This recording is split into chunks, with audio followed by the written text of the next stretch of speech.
HTML5, si on le code en pur et en dur, on n'obtient pas la même chose avec des éditeurs. Mais c'est tellement facile de s'adapter à un éditeur. Tout le monde ne code pas directement en texte, mais en éditeur WYSIWYG. Donc, je place les éléments là où je les vois, tout simplement en éditeur WYSIWYG. Donc, pour le test, je suis parti de ceci. J'ai copié du HTML pur, y compris les balises en HTML5. Vous voyez. J'ai fait un test avec l'éditeur de Tiny. On reconnaît le contenu de l'article, les balises en HTML5, etc.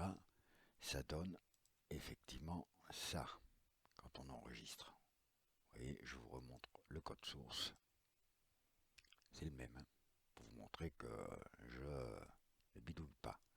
En enregistrement, ça va donner ça. Voilà. Voilà ce que ça donne, effectivement. C'est bien mis de suite au bon endroit, parce qu'on l'a écrit en texte pur.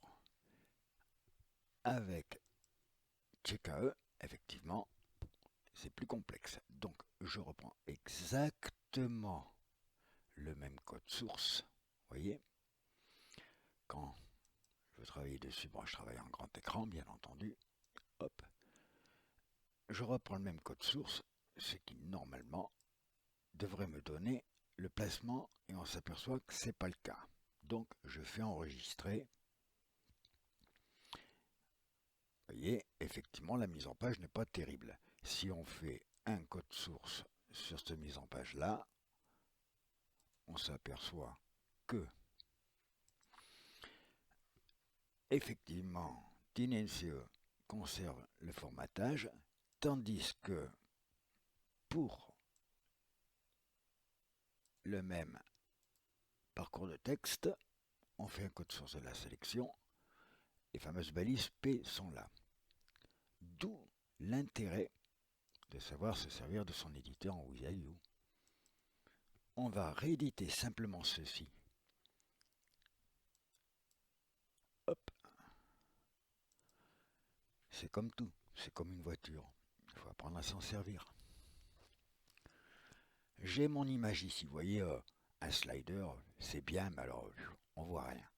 Alors, l'intérêt, on travaille en mode plein écran. Contenu de l'article. Je vois le bas de la page, image cosmique.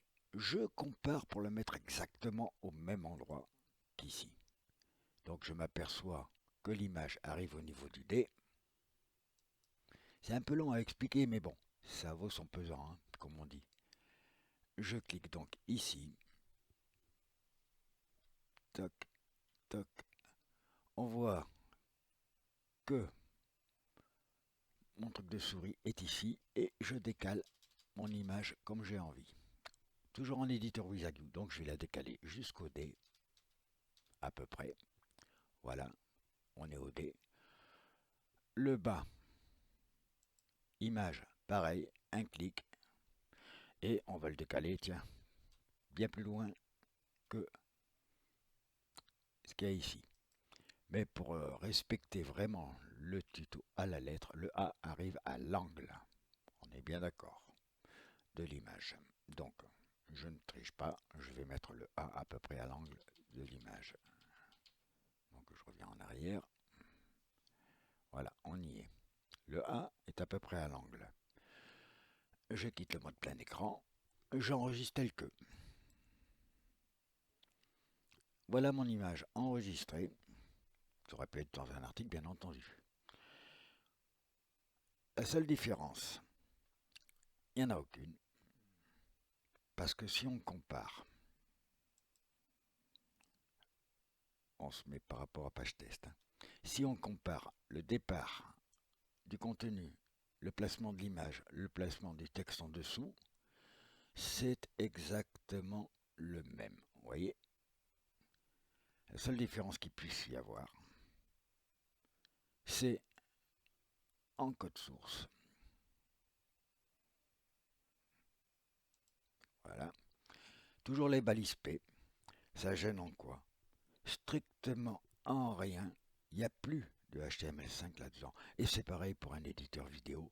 Ça ne gêne en rien parce que le HTML5 est interprété exactement comme du HTML ordinaire. Et les balises P, pareil, ça ne vous empêchera pas d'afficher avec Checker Editor vos articles formatés comme vous l'avez envie, pour peu que vous ayez le Wizard activé et que vous le placiez avec vos yeux. Pour preuve, voici le code source de l'article formaté. C'est tout simplement des espaces insécables qui sont ajoutés, comme dans le bon vieux temps, par Checkout pour placer les éléments. Un espace, un pixel. Si on veut vraiment le voir, eh ben on se dit, allez, on se fait un aperçu pour voir ce que ça peut donner en ligne. On clique sur le petit fichier avec la loupe et on peut constater que notre article aurait été correctement rédigé.